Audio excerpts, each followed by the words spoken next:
Today's special speaker, we have the Reverend Joyce Zorger, student of New Thought, Science of Mind, and Unity since the 60s.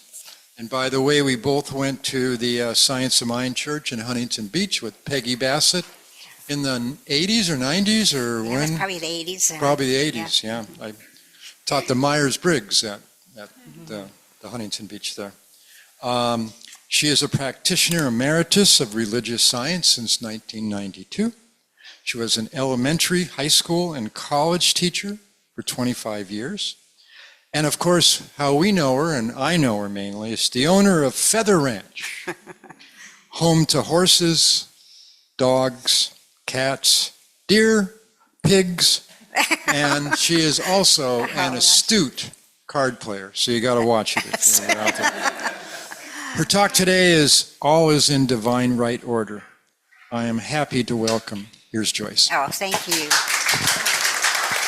Thank you. That was a great job. I'm impressed with this guy.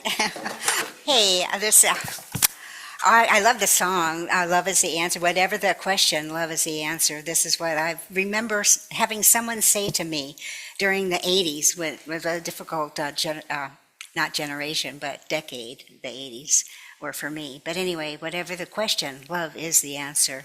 And, you know, my book here is For the Love of God, and it always reminds me, and on the way in, when I'm driving in this morning, again, I saw a little dove running across, trying to get away from my car. Of course, I slowed down right away, and it was probably looking for its mother, and I hope he finds, or she finds her mother.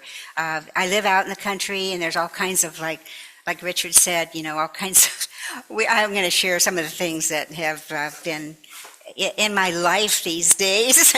Oh my gosh. My talk today is All is in Divine Right Order, and I have to remember to know that for myself, because whatever happens to me and whatever happens within my frame of living, it's all in divine right order. There's always a reason, and the reason may not be known at first, but it makes itself known eventually. It does. And I have to know that I have to feel that at a heartfelt level, that all is in divine right order, because I've had, one of the things that really do help me. Face the camera, Joyce, please. I'm sorry? Face the camera. Face the camera? Oh, hello, camera. I'm sorry. Good morning to Zoomy people. I forgot about you guys. I do that myself. I go on Zoom whenever if it's raining real hard, I don't want to drive in because there are landslides out where I live sometimes, and it's kind of dangerous. But good morning to you, and thanks for being here. And now I forgot all what I was saying, but I'm just going to ad lib as I often do. But one of the things that I was saying as I was driving in is God is my source. God is my power. God gives me everything I need, and it's so important to have these mantras to pull in when I'm having any kind of a stressful situation, as I did this morning. My daughter, my youngest daughter, is visiting, and she came out yesterday, and she is so wonderful. She helps me with the property, helps me with the animals, and she took over this morning and fed my horses, the cat, the dogs, and took the dogs out. And my dogs were crazy this morning. I don't know what was getting to them, but they were out of control. And I kept saying, God is my source, and God is your source too, and you have nothing to be worried about. And I think that we've had so much going on out there, so many critters, and springtime is the time then they all seem to converge, and I have shared with you over the years that most of you know I live on a 45-acre property out beyond Lake Lopez, and most of you know that I do not live alone because I have all these animals around me. I have an extended animal family, I like to think, and this is my dogs Toby and Lucy, and I've raised them from puppyhood, and I've shared.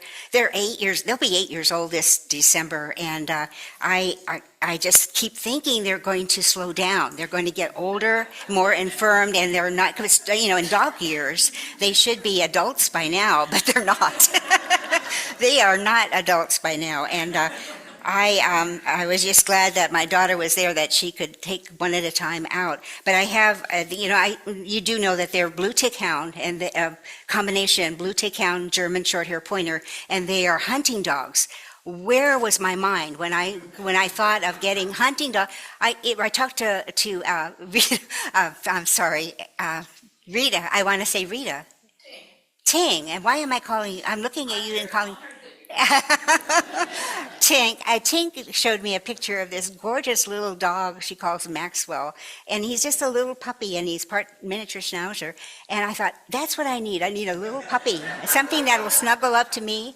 I can't let my dogs in my bedroom because during the night they sleep downstairs. And I keep my door closed because I'm afraid that if they come upstairs, they would come in and jump on my bed and scare me half to death during the middle of the night.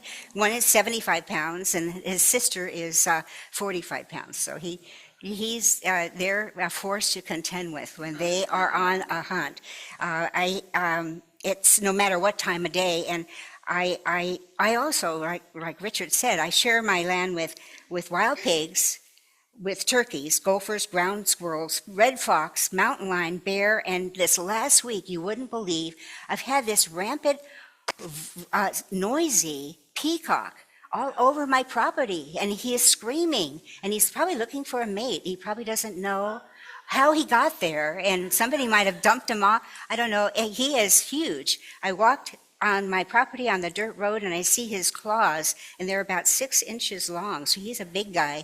And Lucy got out one day when she jumped the fence because she gets so filled with adrenaline that she can score a fence that's as tall as I am. She jumps that fence and chased this peacock up the hill, and I saw this humongous bird flying across the field, and it went up into a tree, and it scares my horses too. So, I hope it's going to be gone soon. I hope that he knows. I hope he knows he's not going to find a mate there. He's the only one there, and he's got to keep traveling. So I don't know where this bird came from, but my dogs are very excited about it, and I didn't know peacocks could fly. I saw this, I couldn't believe it. So anyway, to get through my stress-filled days and lack of sleep, I remember that God is my strength and vision is his gift. And that's another mantra I say. God is my strength and vision is his gift. And I have to know that, and I have to know that at a heartfelt level too. I turned to doing my prayer treatment, and in Science of Mind, religious science, we call it a prayer treatment. And in Unity, we call it we also call it a prayer. It's we go into prayer and we're speaking our word, and our word, to know that our word is powerful, and we do connect with that source, that power that is everywhere present. And I believe that all is as it should be. And I wrote this down. Balance has been restored. Peace, spirit has been allowed entrance into the chaos of my mind, my body, my world, and I am at peace. And I had to say that often this morning, that the chaos of my mind, and I believe that we all have experiences, that chaos at times, when things are out of our control. We feel like they're out of our control, but we can go into a state of that peace that passes all understanding. I can do that.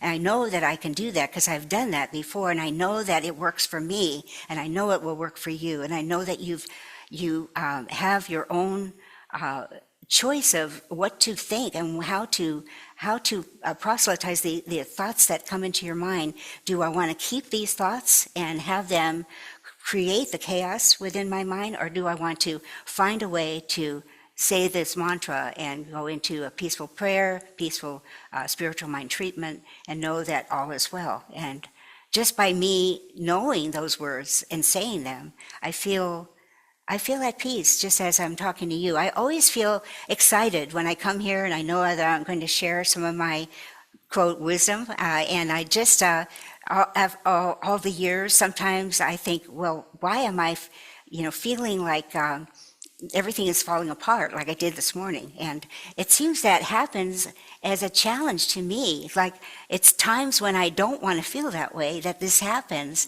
and it's to remind me that there's another way to think. There's another way to process the thoughts that are coming into my mind. And so I am just, I'm grateful to be here because I feel more centered. And I'm away from all the chaos at my place, and that helps. I'm happy to see Ruth here, and Ruth, I know that you're such a blessing in my life, and you're so courageous in all that you have experienced, and you came here today, and your darling daughter, Jill brought you here, and I always remember that Jill and Ruth came out to my place when I had my Black Saturday garage sale, and they it was a joy to have them there. So I love all of you people are so sweet, so nice. And I just like Chris, he said to me during the handshake, the acknowledgement, when we have that time together, he said, I was out at your place on Wednesday. Was it Wednesday, Chris? And I said, well, you should have stopped in. And he said, "What I didn't see a feather. I didn't see a feather, for Feather Ranch. But if you had stopped in, you were riding your bicycle, right? Yeah. I can't believe you rode your bike. From where did you ride from? From AG all the way out there. Wow. Were you by yourself? Yeah. So, excuse me, Alex, you don't do that. My husband John, who passed away 3 years in 2022, when we first moved there in '97, he came out. He had to be there moving stuff up. He moved most of our stuff in a horse trailer in a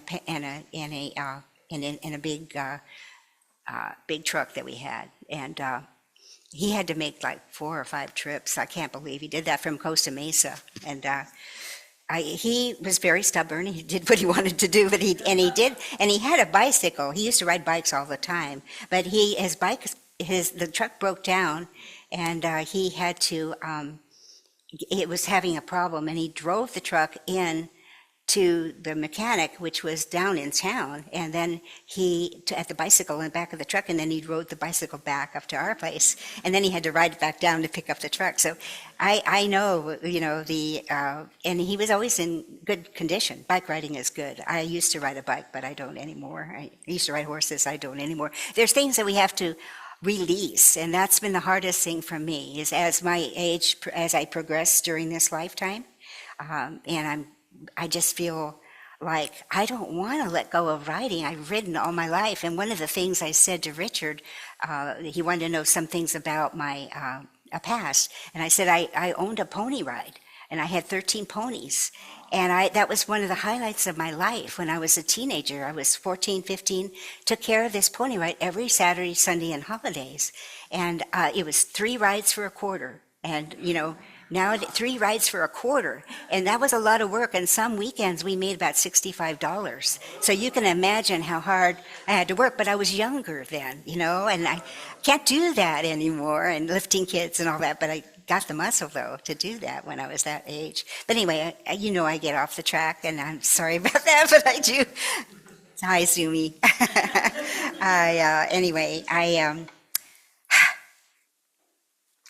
I talked about God's gift of vision has allowed me to make that shift to a higher consciousness of acceptance and knowing. And one year I went to Asilomar, and Dr. Wayne Dyer was there, and he was making a movie called The Shift. And that was an amazing weekend, because what he did was he actually, because he felt that he was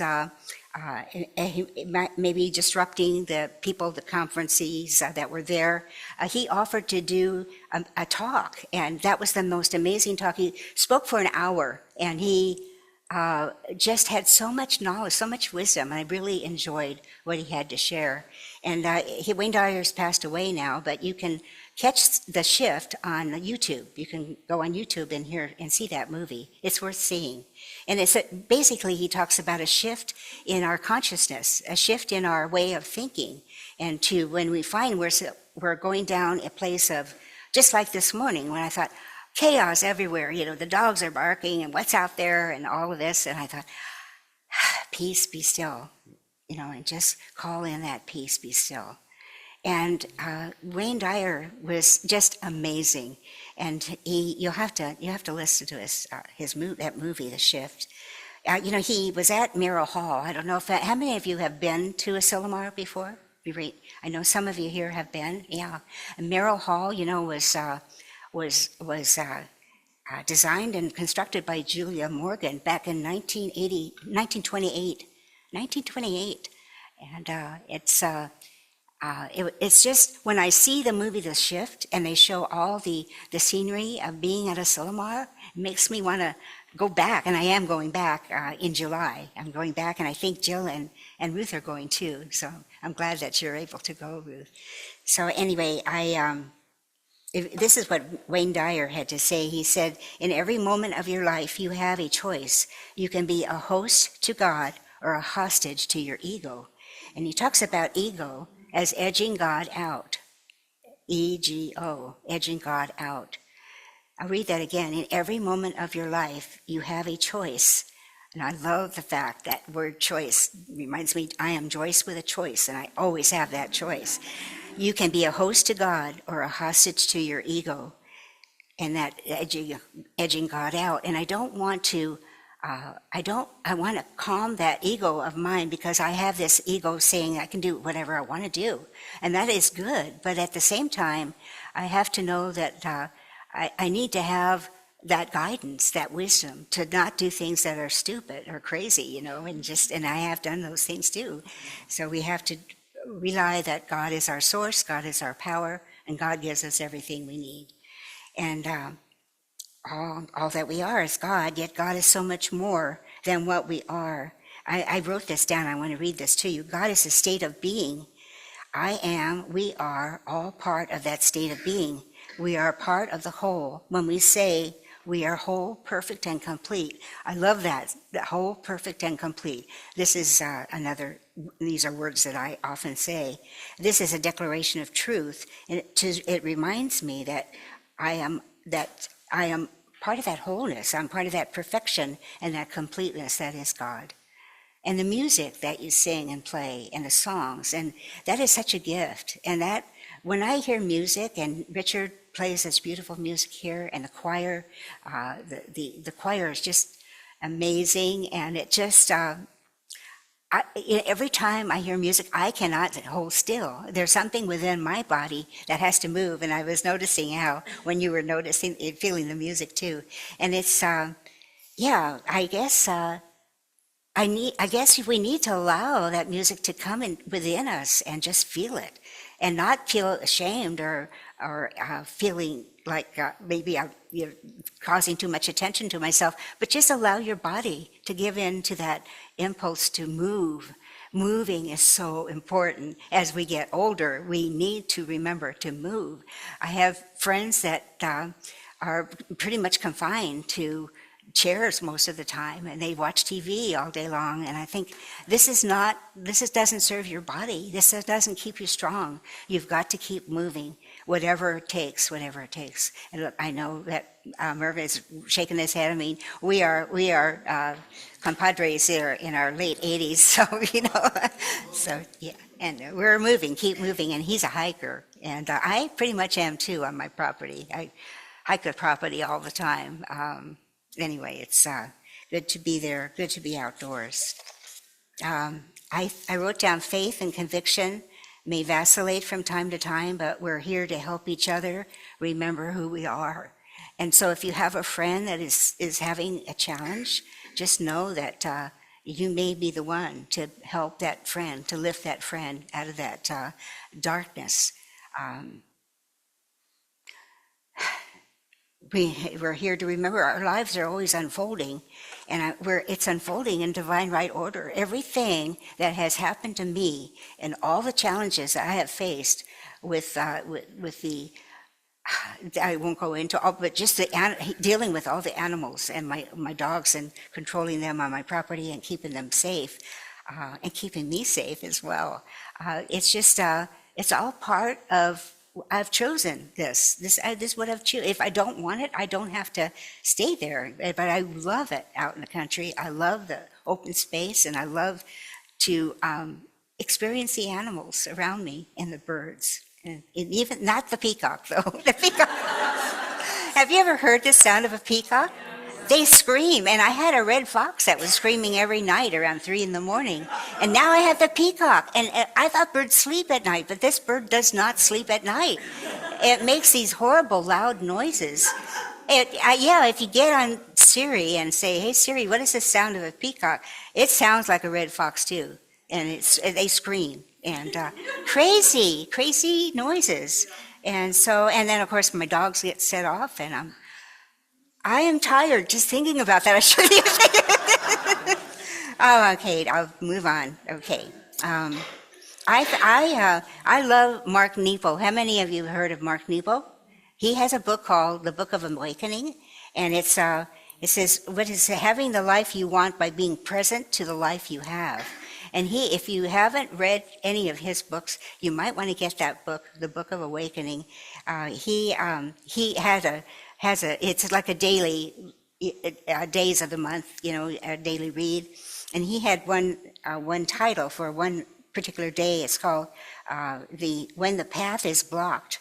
And this is what he wrote: when the path is blocked, back up to see more of the way. And another thing he said, we are each a mountain for the other to climb.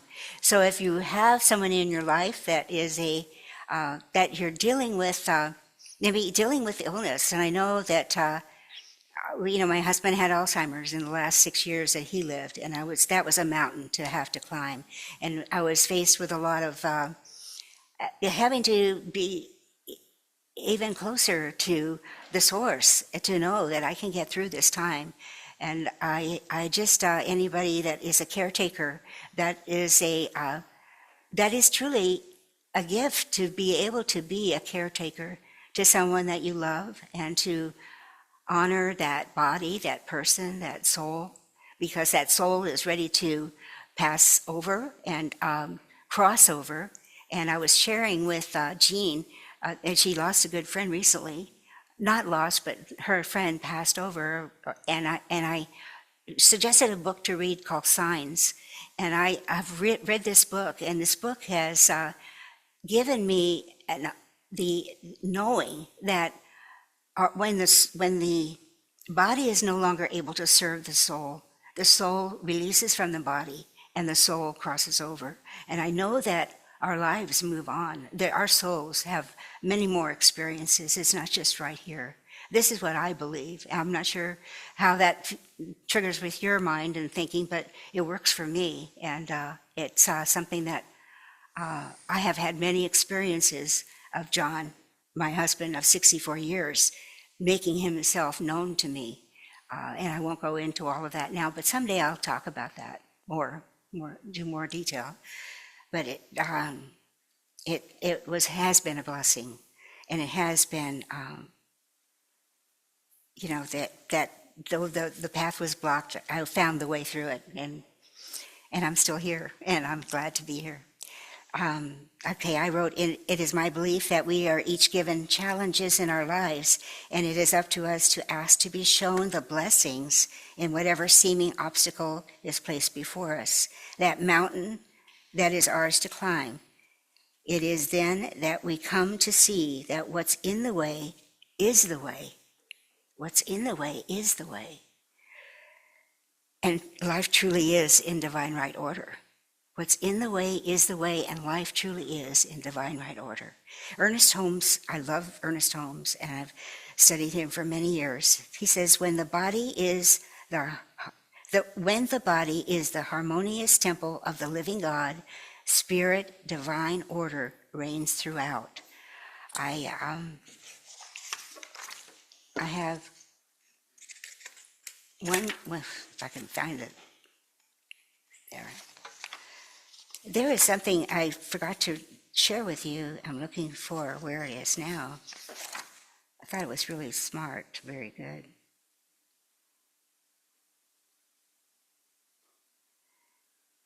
Well, maybe I'll share it for next time.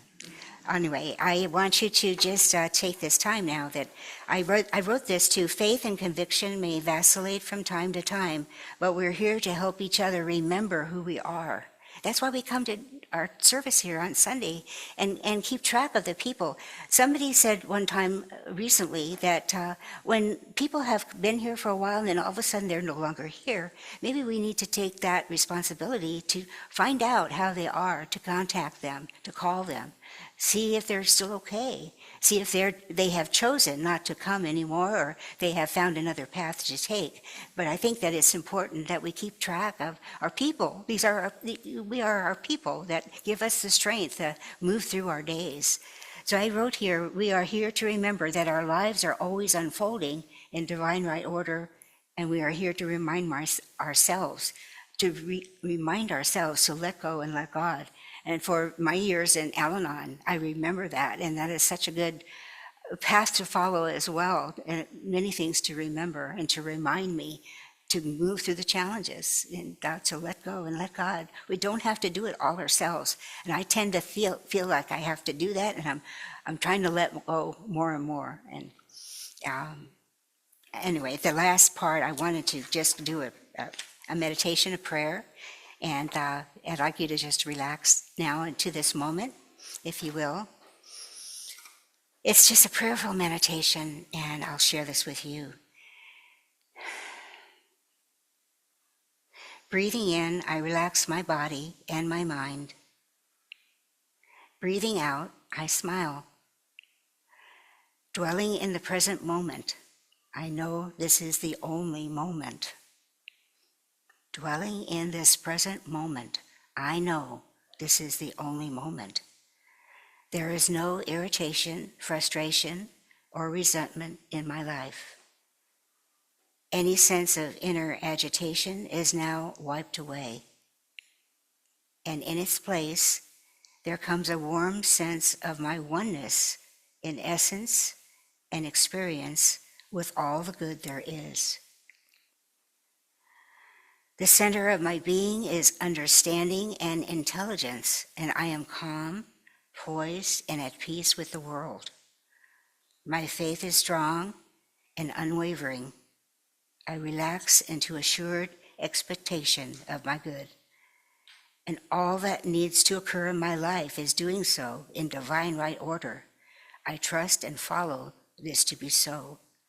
And as I know this for myself, dear ones, I know this for each one of you. And that is my message this morning. God bless you, each one. Thank you.